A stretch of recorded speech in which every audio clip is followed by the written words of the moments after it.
নমস্কার বন্ধুরা, shout with Dipanjan চ্যানেলে আপনাদের সকলকে স্বাগত জানাই।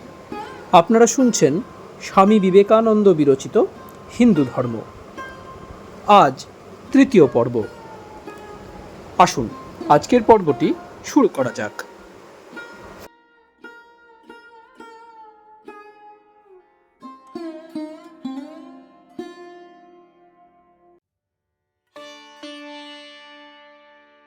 বৈদিক ধর্মাদর্শ।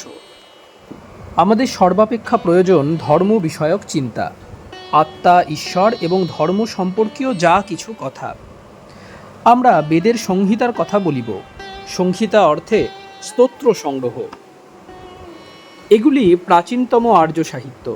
যথাযথভাবে বলিতে গেলে এগুলিকে পৃথিবীর প্রাচীনতম সাহিত্য বলিতে হইবে। এগুলি অপেক্ষা প্রাচীনতর সাহিত্যের নিদর্শন ইতস্তত বিক্ষিপ্ত থাকিতে পারে, কিন্তু সেগুলিকে ঠিক ঠিক গ্রন্থ বা সাহিত্য আখ্যা দেওয়া চলে না। সংগৃহীত গ্রন্থ হিসাবে পৃথিবীতে এগুলি প্রাচীনতম এবং এগুলিতেই আর্য জাতির সর্বপ্রথম মনোভাব, আকাঙ্ক্ষা, রীতিনীতি সম্বন্ধে যেসব প্রশ্ন উঠিয়াছে সেসব চিত্রিত আছে। একেবারে প্রথমেই আমরা একটি অদ্ভুত ধারণা দেখতে পাই। এই স্তোত্রসমূহ বিভিন্ন দেবতার উদ্দেশ্যে রচিত স্তুতিগান। দ্যুতি সম্পন্ন তাই দেবতা, তাহারা সংখ্যায় অনেক, ইন্দ্র, বরুণ, মিত্র, পর্জন্য ইত্যাদি। আমরা একটির পর একটি বহুবিধ পৌরাণিক ও রূপক মূর্তি দেখিতে পাই। দৃষ্টান্তস্বরূপ বজ্রধর ইন্দ্র মানুষের নিকট বাড়ি বর্ষণে বিঘ্ন উৎপাদনকারী সর্পকে আঘাত করিতেছেন। তারপর তিনি বজ্র নিক্ষেপ করিলে সর্প নিহত হইল। অঝোর ধারায় বৃষ্টি পড়িতে লাগিল। তাহাতে সন্তুষ্ট হইয়া মানুষেরা ইন্দ্রকে যজ্ঞাহুতি দ্বারা আরাধনা করিতেছে। তাহারা যজ্ঞকুণ্ডে অগ্নি স্থাপন করিয়া সেখানে পশু বধ করিতেছে। শলাকার উপরে উহা পক্ক করিয়া ইন্দ্রকে নিবেদন করিতেছে। তাহাদের একটি সর্বজনপ্রিয় সোমলতা নামক ঔষধি ছিল। উহা যে ঠিক কি তাহা কখনো আর কেহই জানে না। উহা একেবারে লোপ পাইয়াছে, কিন্তু গ্রন্থপাঠে আমরা জানিতে পারি উহা নিষ্পেষণ করিলে দুগ্ধবৎ এক প্রকার রস বাহির হইত, রস গাঁজিয়া উঠিত। আরও জানা যায় এই সোমরস মাদক দ্রব্য। ইহাও সেই আর্যরা ইন্দ্র ও অন্যান্য দেবতাগণের উদ্দেশ্যে নিবেদন করিতেন এবং নিজেরাও পান করিতেন। কখনো কখনো তাহারা এবং দেবগণ একটু বেশি মাত্রাতেই পান করিতেন। ইন্দ্র কখনো কখনো সোমরস পান করিয়া মত্ত হইয়া পড়িতেন। ওই গ্রন্থে এরূপও লেখা আছে, একসময় ইন্দ্র এত অধিক সোমরস পান করিয়াছিলেন যে তিনি অসংলগ্ন কথা বলিতে লাগিলেন। বরুণ দেবতারও একই গতি। তিনি আর একজন অতিশয় শক্তিশালী দেবতা এবং ইন্দ্রের মতো তাহার উপাসকগণকে রক্ষা করেন। উপাসকগণও সোম আহুতি দিয়া তাহার স্তুতি করেন। রণদেবতা, মরুত ও অপর দেবগণের ব্যাপারও এইরূপ।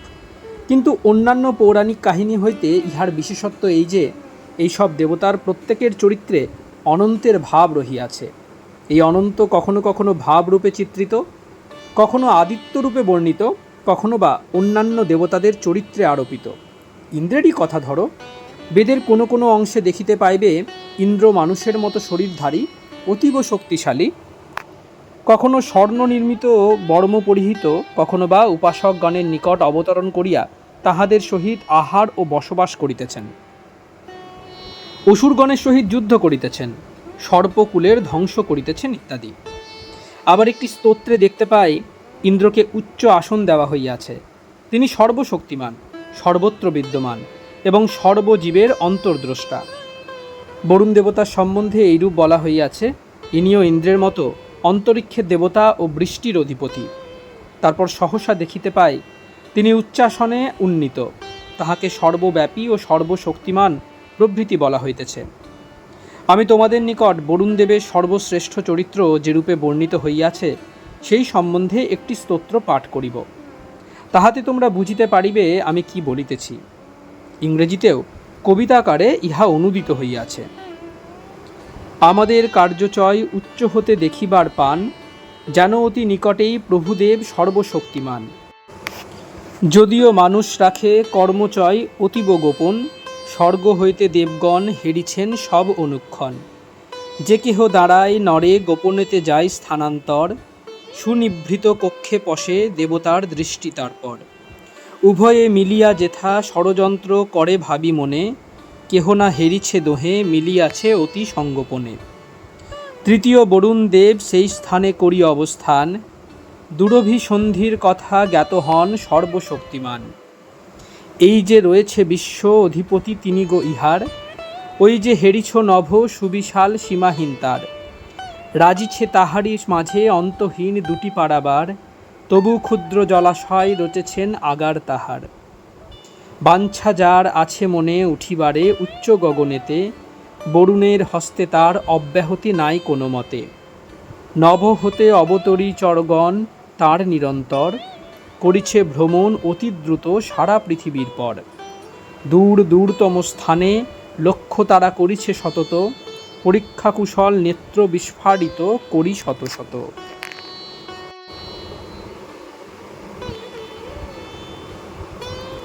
অন্যান্য দেবতা সম্বন্ধেও এইরূপ অসংখ্য দৃষ্টান্ত প্রদর্শিত হইতে পারে। তাহারা একের পর এক সেই একই অবস্থা লাভ করেন। প্রথমে তাহারা অন্যতম দেবতারূপে আরাধিত হন, কিন্তু তারপর সেই পরম সত্তারূপে গৃহীত হন, যাহাতে সমগ্র জগৎ অবস্থিত, যিনি প্রত্যেকের অন্তর্যামী ও বিশ্বব্রহ্মাণ্ডের শাসনকর্তা। বরুণদেব সম্বন্ধে কিন্তু আরেকটি ধারণা আছে। উহার অঙ্কুর মাত্র দেখা গিয়াছিল, কিন্তু আর্যগণ শীঘ্রই উহা দমন করিয়াছিলেন। উহা ভীতির ধারণা। অন্য এক স্থলে দেখা যায় তাহারা ভীত, তাহারা পাপ করিয়া বরুণের নিকট ক্ষমা প্রার্থী। সেই ধারণাগুলি ভারতভূমিতে বাড়িতে দেওয়া হয় নাই। ইহার কারণ পরে বুঝিতে পারিবে। কিন্তু উহার বীজগুলি নষ্ট হয় নাই, অঙ্কুরিত হইবার চেষ্টা করিতেছিল। উহা ভয় ও পাপের ধারণা। তোমরা সকলেই জানো যে এই ধারণা একেশ্বরবাদ নামে উল্লিখিত মতবাদের অন্তর্ভুক্ত। এই একেশ্বরবাদ একেবারে প্রথম দিকে ভারতে দেখা দিয়াছিল। দেখিতে পাই সংহিতার সর্বত্রই। উহার প্রথম ও সর্বপ্রাচীন অংশে এই একেশ্বরবাদের প্রভাব।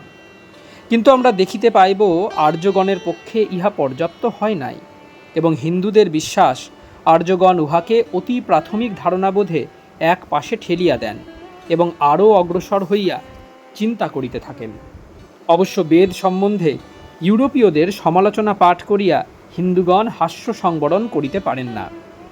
যাহারা অর্থাৎ পাশ্চাত্য জাতিরা মাতৃদুগ্ধপানের মতো সগুণ ঈশ্বরবাদকেই ঈশ্বরের সর্বোচ্চ ধারণা বলিয়া গ্রহণ করিয়াছেন, তাহারা যখন দেখিতে পান যে একেশ্বরবাদের ভাবে বেদের সংহিতা ভাগ সম্পূর্ণ, সেই একেশ্বরবাদকে আর্যগণ অপ্রয়োজনীয় এবং দার্শনিক ও চিন্তাশীল ব্যক্তিগণের অযোগ্য বলিয়া পরিত্যাগ করিতে এবং অধিকতর দার্শনিক যুক্তিপূর্ণ ও অতীন্দ্রিয় ভাব আয়ত্ত করিতে কঠোর আয়াস স্বীকার করিয়াছেন, তখন স্বভাবতই তাহারা ভারতীয় প্রাচীন দার্শনিকগণের ভাব অনুযায়ী চিন্তা করিতে সাহস করেন না। যদিও ঈশ্বরের বর্ণনাকালে আর্যগণ বলিয়াছেন, সমুদয় জগৎ তাহাতেই আশ্রিত এবং তুমি সকল হৃদয়ের পালনকর্তা, তথাপি একেশ্বরবাদ তাহাদের নিকট অত্যন্ত মানব ভাবাপন্ন বলিয়া মনে হইয়াছিল। হিন্দুরা সর্ববিধ চিন্তাধারায় সাহসী, এত সাহসী যে তাহাদের চিন্তার এক একটি স্ফুলিঙ্গ পাশ্চাত্যের তথাকথিত সাহসী মনীষীদের ভীতি উৎপাদন করে। হিন্দুদের পক্ষে ইহা একটি গৌরব ও কৃতিত্বের কথা। এই হিন্দু মনীষীগণের সম্বন্ধে অধ্যাপক ম্যাক্সমূলার যথার্থই বলিয়াছেন, তাহারা এত উচ্চে উঠিয়াছেন যে সেখানে তাহাদেরই ফুসফুস শ্বাস গ্রহণ করিতে পারে, অপর দার্শনিকগণের ফুসফুস যেখানে ফাটিয়া যাইত। এই সাহসী জাতি বরাবর যুক্তি অনুসরণ করিয়া চলিয়াছেন। যুক্তি তাহাদের কোথায় লইয়া যাইবে, ইহার জন্য কি মূল্য দিতে হইবে, সে কথা আর্য দার্শনিকগণ ভাবেন নাই। ইহার ফলে তাহাদের অতি প্রিয় কুসংস্কারগুলি চূর্ণ হইয়া যাইতে অথবা সমাজ তাহাদের সম্বন্ধে কি ভাবিবে বা বলিবে, সে বিষয়ে তাহারা দৃকপাত করেন নাই, কিন্তু তাহারা যাহা সত্য ও যথার্থ বলিয়া বুঝিতে পারিয়াছিলেন তাহাই প্রচার করিয়াছেন। প্রাচীন বৈদিক ঋষিগণের বিষয়ে আলোচনা করিবার পূর্বে আমরা প্রথমত দু একটি অতি আশ্চর্য বৈদিক দৃষ্টান্তের উল্লেখ করিব। এই সকল দেবতা একের পর এক গৃহীত হইয়া সর্বোচ্চ স্থানে প্রতিষ্ঠিত হইয়াছেন। অবশেষে তাহারা প্রত্যেকে অনাদি অখণ্ড সগুণ ঈশ্বররূপ ধারণ করিয়াছেন। এই অভিনব ব্যাপারটির ব্যাখ্যা প্রয়োজন। অধ্যাপক ম্যাক্সমূলার এইরূপ উপাসনাতে হিন্দু ধর্মের বিশেষত্ব দেখিয়া উহাকে হেনোথেইজম বা দেবাদিদেব আখ্যা দিয়াছেন। উহার ব্যাখ্যার জন্য আমাদিগকে বহুদূরে যাইতে হইবে না, উহা ঋগ্বেদের মধ্যেই আছে। ওই গ্রন্থের যে স্থলে প্রত্যেক দেবতাকে ঐরূপ সর্বোচ্চ মহিমায় মণ্ডিত করিয়া উপাসনা করিবার কথা আছে, সে স্থল হইতে আরেকটু অগ্রসর হইলে আমরা তাহার অর্থও জানিতে পারি। এখন প্রশ্ন আসে, হিন্দু পুরাণসমূহ অন্যান্য ধর্মের পৌরাণিক আখ্যায়িকাগুলি হইতে এত পৃথক, এত বিশিষ্ট কী রূপে হইল? ব্যাবিলনীয় বা গ্রিক পুরাণে দেখিতে পাওয়া যায়, দেবতা বিশেষকে উন্নীত করিবার প্রয়াস করা হইতেছে। পরে তিনি উচ্চাসন লাভ করিয়া সেখানে চির প্রতিষ্ঠিত হইলে অন্যান্য দেবতারা হতশ্রী হইয়াছেন। সকল মোলকের মধ্যে জিহোবা শ্রেষ্ঠ হইলেন, অন্যান্য মোলকগণ চিরতরে বিস্মৃত ও বিলীন হইলেন। তিনি দেবাদিদেব ঈশ্বর হইলেন। গ্রিক দেবতাদের সম্বন্ধেও এইরূপ বলা যাইতে পারে। জিউস অগ্রবর্তী হইলেন, উচ্চ উচ্চ পদবীপ্রাপ্ত হইলেন, সমগ্র জগতের প্রভু হইলেন এবং অন্যান্য দেবগণ অতি ক্ষুদ্র দেবদূত রূপে পরিণত হইলেন। পরবর্তীকালেও এই ঘটনার পুনরাবৃত্তি দেখা যায়। বৌদ্ধ ও জৈনগণ তাহাদের একজন ধর্মপ্রচারককে ঈশ্বররূপে আরাধনা করিলেন এবং অন্যান্য দেবগণকে তাহার অধীন করিয়া দিলেন। ইহাই সর্বত্র অনুসৃত পদ্ধতি, কিন্তু এ বিষয়ে হিন্দু ধর্মে বিশেষত্ব ও ব্যতিক্রম দেখিতে পাই। প্রথম একজন দেবতা বন্দিত হইতেছেন, কিছুক্ষণের জন্য অন্যান্য দেবতারা তাহার আজ্ঞানুবর্তী বলা হইয়াছে। আবার দেখা যায়, যাহার সম্বন্ধে বলা হইল যে তিনি বরুণদেবের কৃপায় উচ্চাসন পাইয়াছেন, তিনি পরবর্তী গ্রন্থে সর্বোচ্চ গৌরব লাভ করিলেন। এই দেবগণ যথাক্রমে প্রত্যেকেই সগুণ ঈশ্বররূপে বর্ণিত হইয়াছেন। ইহার ব্যাখ্যা ওই পুস্তকেই আছে এবং ইহাই চমৎকার ব্যাখ্যা। যে মন্ত্র প্রভাবে অতীত ভারতে একটি চিন্তা প্রবাহ উঠিয়াছিল এবং যাহা ভবিষ্যতে সমগ্র ধর্মজগতে চিন্তার কেন্দ্রস্থানীয় হইয়া দাঁড়াইবে, সেই মন্ত্রটি এই: একং সদ্বিপ্রা বহুধা বদন্তি। যাহা সত্য তাহা এক, জ্ঞানীগণ তাহাকে বিভিন্ন নামে অভিহিত করিয়াছেন। এই দেবতাদের বিষয়ে যেখানে যত স্তোত্র রচিত হইয়াছে, সর্বত্রই অনুভূত সত্তা এক। অনুভবকর্তার জন্যই যা কিছু বিভিন্নতা। স্তোত্র রচয়িতা ঋষি ও কবিগণ বিভিন্ন ভাষায় এবং বিভিন্ন বাক্যে সেই একই সত্তার অর্থাৎ ব্রহ্মের স্তুতিগান করিয়াছেন। একং সদ্বিপ্রা বহুধা বদন্তি, এই একটি মাত্র শ্রুতিবাক্য হইতে প্রভূত ফল ফলিয়াছে। সম্ভবত তোমাদের কেহ কেহ ভাবিয়া বিস্মিত হইবে যে ভারতবর্ষই একমাত্র দেশ যেখানে ধর্মের জন্য কখনোই কাহারও উপর নির্যাতন হয় নাই, যেখানে কোনো ব্যক্তি কোনো তাহার ধর্মবিশ্বাসের জন্য উত্ত্যক্ত হয় নাই। সেখানে আস্তিক, নাস্তিক, অদ্বৈতবাদী, দ্বৈতবাদী এবং একেশ্বরবাদী সকলেই আছেন এবং কখনো নির্যাতিত না হইয়া বসবাস করিতেছেন। সেখানে জড়বাদী দিগকেও ব্রাহ্মণ পরিচালিত মন্দিরের সোপান হইতে দেবতাদের বিরুদ্ধে, এমনকি স্বয়ং ঈশ্বরের বিরুদ্ধে প্রচার করিতে দেওয়া হইয়াছে। জড়বাদী চার্বাকগণ দেশময় প্রচার করিয়াছে ঈশ্বর বিশ্বাস কুসংস্কার এবং দেবতা, বেদ ও ধর্ম পুরোহিতগণের স্বার্থ সিদ্ধির জন্য উদ্ভাবিত কুসংস্কার মাত্র। তাহারা বিনা উৎপীড়নে এইসব প্রচার করিয়াছে। এই রূপে বুদ্ধদেব হিন্দুগণের প্রত্যেক প্রাচীন ও পবিত্র বিষয় ধূলিসাৎ করিতে চেষ্টা করিয়াও অতি বৃদ্ধ বয়স পর্যন্ত জীবিত ছিলেন। জৈনগণও এরূপ করিয়াছেন। তাহারা ঈশ্বরের অস্তিত্ব শুনিয়া বিদ্রূপ করিতেন। তাহারা বলিতেন, ঈশ্বর আছেন, ইহা কিরূপে সম্ভব? ইহা শুধু একটি কুসংস্কার। এরূপ অসংখ্য দৃষ্টান্ত দেওয়া যাইতে পারে। মুসলমান আক্রমণ তরঙ্গ ভারতে আসিবার পূর্বে এদেশে ধর্মের জন্য নির্যাতন কি, তাহা কেহ কখনো জানিত না। যখন বিদেশিরা এই নির্যাতন হিন্দুদের উপর আরম্ভ করিল, তখনই হিন্দুদের এই বিষয়ে অভিজ্ঞতা হইল। এবং এখনও ইহা একটি সর্বজন বিদিত সত্য যে হিন্দুরা খ্রিস্টানদের গির্জা নির্মাণে কত অধিক পরিমাণে এবং তৎপরতার সহিত সাহায্য করিয়াছে, কোথাও রক্তপাত হয় নাই। এমনকি ভারতবর্ষ হইতে যে সকল হিন্দু ধর্ম বিরোধী ধর্ম উত্থিত হইয়াছিল, সেগুলিও কখনো নির্যাতিত হয় নাই। বৌদ্ধ ধর্মের কথা ধরো, বৌদ্ধ ধর্ম কোন কোন বিষয়ে একটি শ্রেষ্ঠ ধর্ম, কিন্তু বৌদ্ধ ধর্মকে বেদান্ত বলিয়া মনে করা অর্থহীন। খ্রিস্ট ধর্ম ও স্যালভেশন আর্মির প্রভেদ সকলেই অনুভব করিতে পারেন। বৌদ্ধ ধর্মে মহান ও সুন্দর ভাব আছে, কিন্তু উহা এমন এক প্রকার মণ্ডলীর হস্তে পতিত হইয়াছিল, যাহারা ওই ভাবসমূহ রক্ষা করিতে পারে নাই। দার্শনিকগণের হস্তের রত্নসমূহ জনসাধারণের হস্তে পড়িল এবং তাহারা দার্শনিক ভাবগুলি দখল করিয়া বসিল। তাহাদের ছিল অত্যধিক উৎসাহ আর কয়েকটি আশ্চর্য আদর্শ, মহৎ জনহিতকর ভাবও ছিল, কিন্তু সর্বোপরি সর্ববিষয় নিরাপদে রাখিবার পক্ষে আরও কিছু প্রয়োজন, চিন্তা ও মনীষা। যেখানেই দেখিবে উচ্চতম লোকহিতকর ভাবসমূহ শিক্ষা দীক্ষাহীন সাধারণ লোকের হাতে পড়িয়াছে, তাহার প্রথম ফল অবনতি। কেবলমাত্র বিদ্যা অনুশীলন ও বিচারশক্তি সকল বস্তুকে সুরক্ষিত করে। তারপর ওই বৌদ্ধ ধর্মই পৃথিবীতে সর্বপ্রথম প্রচারশীল ধর্ম। তৎকালীন সমুদয় সভ্য জগতের সর্বত্র ইহা প্রবেশ করিয়াছিল, কিন্তু তাহার জন্য একটি বিন্দু রক্তপাত হয় নাই। আমরা পড়িয়াছি কী রূপে চীন দেশে বৌদ্ধ প্রচারকগণ নির্যাতিত হন এবং সহস্র সহস্র বৌদ্ধ ক্রমান্বয়ে 2-3 জন সম্রাট কর্তৃক নিহত হন। কিন্তু তারপর যখন বৌদ্ধদের অদৃষ্ট সুপ্রসন্ন হইল এবং একজন সম্রাট উৎপীড়নকারীদিগের উপর প্রতিশোধ লইবার নিমিত্ত প্রস্তাব করিলেন, তখন ভিক্ষুগণ তাহাকে নিবৃত্ত করিলেন। আমাদের এই সমুদয় তিতিক্ষার জন্য এই এক মন্ত্রের নিকটেই আমরা ঋণী। সেজন্যই আমি উহা তোমাদিগকে স্মরণ করিতে বলিতেছি। যাহাকে সকলে ইন্দ্র, মিত্র, বরুণ বলে, সেই সত্তা একই। ঋষিরা তাহাকে বহু নামে ডাকেন, একং সদ্বিপ্রা বহুধা বদন্তি।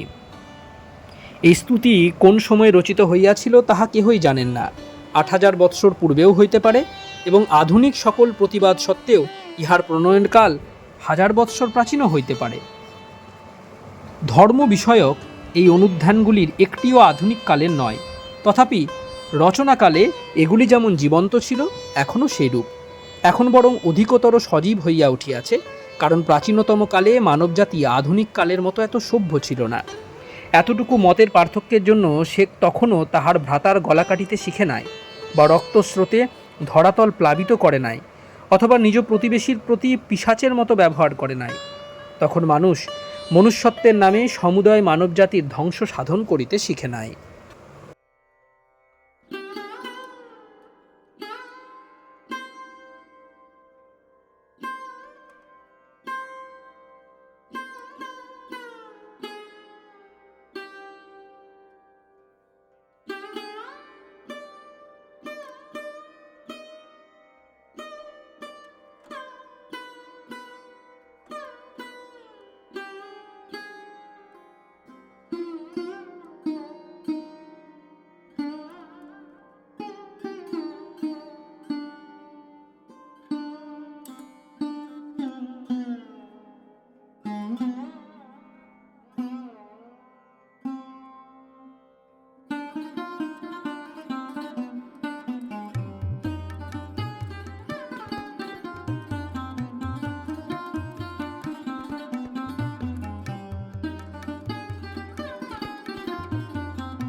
আপনারা শুনছিলেন স্বামী বিবেকানন্দ বিরচিত হিন্দু ধর্ম। আজ তৃতীয় পর্বটি আপনাদের কাছে পরিবেশন করলাম। আমাদের ভিডিওগুলি কেমন লাগছে আমাদের জানান। কোনো সাজেশন থাকলে অবশ্যই জানাতে পারেন। আমাদের ভিডিওগুলি লাইক করুন, আপনাদের বন্ধুবান্ধব ও পরিবার পরিজনদের মধ্যে শেয়ার করে দিন। শাউট উইথ দীপাঞ্জন চ্যানেলটি সাবস্ক্রাইব করুন এবং প্রতিনিয়ত বিভিন্ন আপডেট পাওয়ার জন্য বেল আইকনটি অবশ্যই প্রেস করে দেবেন। অনেক অনেক ধন্যবাদ। নমস্কার, ভালো থাকবেন। জয় ঠাকুর, জয় মা, জয় স্বামীজি।